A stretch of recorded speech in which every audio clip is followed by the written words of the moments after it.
বন্ধুরা, তোমরা সবাই কেমন আছো? আজকে আমি তোমাদের জন্য 3টি গাছের ছবি নিয়ে এসেছি।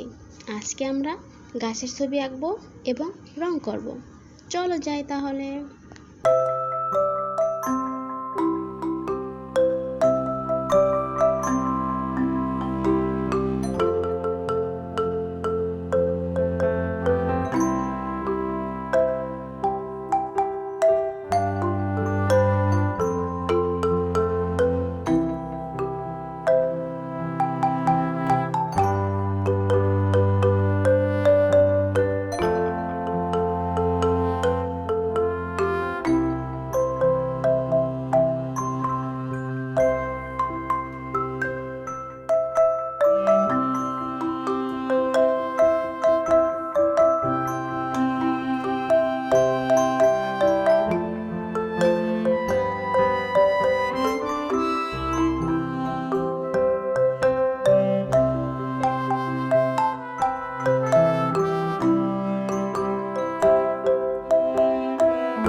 বন্ধুরা, তোমাদের কাছে যদি ভিডিওটি ভালো লাগে অবশ্যই লাইক করে দিও এবং চ্যানেলটি সাবস্ক্রাইব করে দিও পরবর্তী ভিডিও পাওয়ার জন্য। নতুন নতুন ভিডিও নিয়ে হাজির হব তোমাদের মাঝে।